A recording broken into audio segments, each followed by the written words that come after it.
Hello everybody, Guzmatic here, and today I'm going to be talking about some of the weapons changes in the Doomsday Heist DLC for GTA Online. So this comes from the title update 1.42 patch notes. I'll have a link in the description to the Rockstar support page where they talk about this.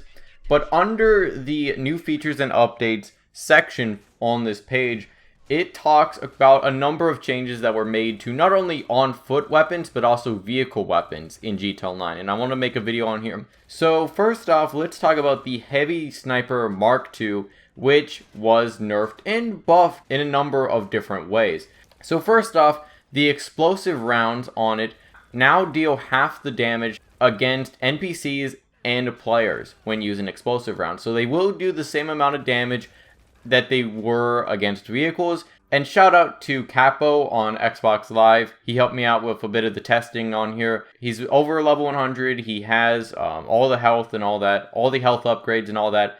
And as you can see, whenever I shoot him with the explosive rounds on the Heavy Sniper, it doesn't actually kill him. Before this update, it would just immediately blow them up and they would be gone. So as you can see, it doesn't kill them outright. However, it does knock them down. So you will notice that it's still not completely useless. You know, it does do a bit of damage, but it just won't outright kill them. This is also the case for NPCs.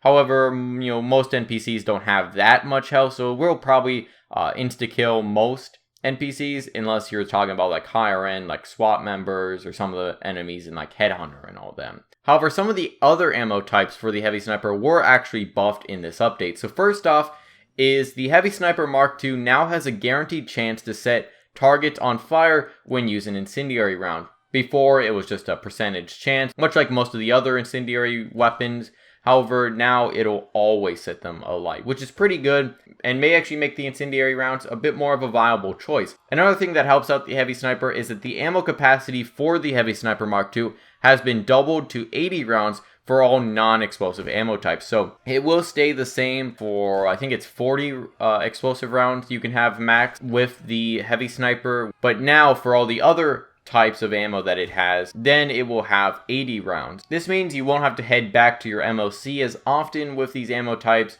which is definitely a very good thing. Next up is the effectiveness of armor piercing and hollow point rounds have been increased for all Mark II weapons.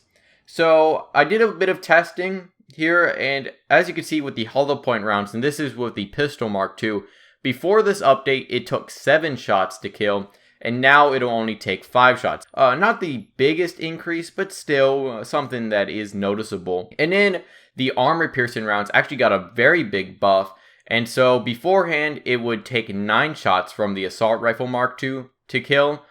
Now it only takes 6, and it just pierces that armor much easier, and honestly, it can be very, very useful whenever you're going up against people with armor. So, yeah, both of these were kind of, I guess, a bit weaker than all the other ones, and so now they have been buffed. Another change that was made was to the marksman rifle, which they fixed sort of a bug where it didn't have the correct recoil when firing without aiming in first person mode, so that is now fixed. And so those are all the weapons changes and all that. The final changes pertain to the actual vehicles in GTA Online, and all of these were added in the Smuggler's Run DLC. So the damage and fire rates have been increased for minigun modifications on the Mammoth Tula and the Nagasaki Havok to bring them in line with other mounted minigun weapons. So I can't really test this out because I don't have either of those vehicles. Another weapon that was changed is the Gimbal Turret modification for the Nagasaki Ultralight.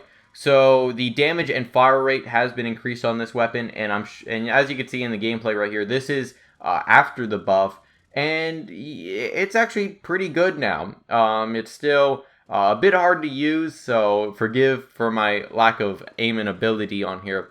And I'm not really good at, using the minigun on the ultralight. However, you can see that it does do a lot of damage now. I don't have anything to compare it to from before the update. However, you can still see that it's a pretty powerful weapon now. Even, whenever you're taking out civilian vehicles, whenever you're taking out cops, it's a pretty good weapon. So those are all the weapons updates that were added to GTA Online. Not like a huge list, however, If you are somebody who likes to use ammo types in GT Online and on your Mark II weapons and all that, then I feel like knowing the changes that were made to GT Online is very useful. Also, if you're somebody who uses the Mammoth Tula or the Ultralight or the Havok, let me know in the comments, do you notice a difference with those weapons from before the update? And let me know your thoughts on all the other changes that were made to weapons in GT Online in the Doomsday Heist update. And let me know your thoughts on all that in the comments. Hope you enjoyed. Feedback's less per. I'll see you guys in the next video.